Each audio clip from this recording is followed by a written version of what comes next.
Et d'abord, Catherine Ney est avec nous comme tous les vendredis sur Europe 1. Bonjour Catherine. Bonjour Dimitri, bonjour à tous. Alors à Narbonne, Marine Le Pen l'a confirmé hier devant 5000 militants qui agitaient des petits drapeaux que son ambition élyséenne restait intacte.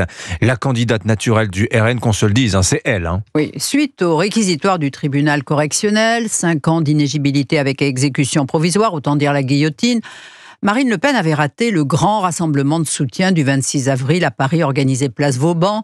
Les caméras du RN s'étaient montrées bienveillantes. En réalité, le succès populaire n'était pas au rendez-vous. Mais Paris n'a jamais été un réservoir de voix pour le Rassemblement national. On l'avait senti blessée. Pourrait-elle être candidate en 2027 ? Ces derniers temps, on avait même l'impression qu'elle se mettait à l'écart, ce qui est pourtant mal la connaître. Et puis il y avait déjà le plan B, Jordan Bardella, le président du parti. Des sondages laissaient entendre qu'il ferait aussi bien qu'elle, donc pas de souci.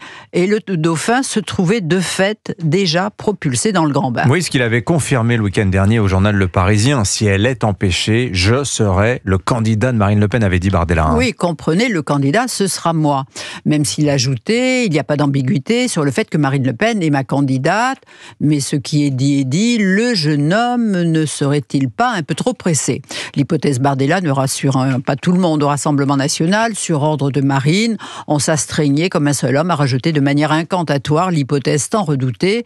Marine Le Pen est innocente, elle sera donc candidate. Et on a senti Marine Le Pen un peu agacée. Ouais, vous savez que même quand on s'aime, ce qui est le cas pour eux deux, il y a une règle en politique, c'est que le successeur est toujours un imposteur. Et c'est d'ailleurs vrai dans les entreprises. On en connaît de ces patrons qui cèdent le pouvoir à leur fils. Ah, comme il est heureux, dit-il. Et puis, le lendemain, il sombre dans une déprime profonde. C'est humain parce que le renoncement, c'est une petite mort. Alors oui, Marine Le Pen, elle était agacée. Elle l'a dit. Si je passais demain sous un camion, ça n'est pas une nouvelle pour personne. Jordan Bardella serait la personne qui aurait vocation à me remplacer, a-t-elle lâché.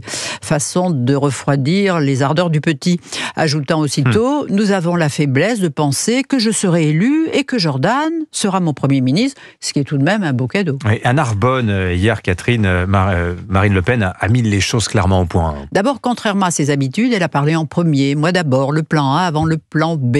À Narbonne, le RN est chez lui, les électeurs lui ont donné 3 députés sur 3, la salle était comble, beaucoup de jeunes qui agitaient des drapeaux.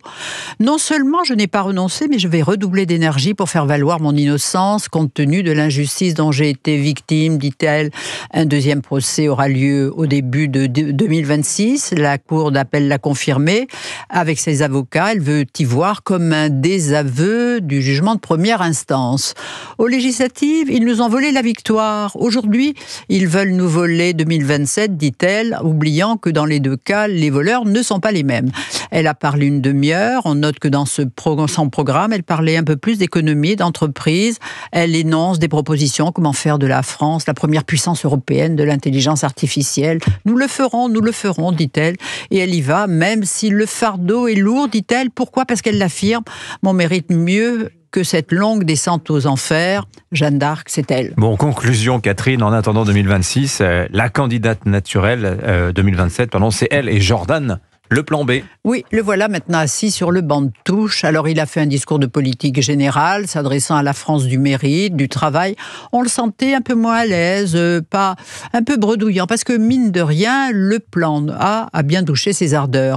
Lorsqu'il a parlé de la mère des batailles, que c'est pour exalter le courage de Jeanne d'Arc, sans nommer Marine Le Pen, pensait-il à elle. En tout cas, il s'est bien gardé de dire ce qu'il se tenait prêt au cas où. Il n'y a pas de guerre des chefs au RN. Tout est clair, comme ils disent, mais l'incertitude étant tabou, à vouloir trop la masquer, c'est bien cela qui risque de créer des fêlures dans la porcelaine, parce que le jeune homme, il va tout de même bien falloir qu'il se prépare et qu'il le fasse savoir. Oui, vous avez tout à fait raison. Il n'a que 29 ans, Jordan Bardella. Merci à vous, Catherine Ney. Signature Europe 1 qu'on retrouve chaque vendredi.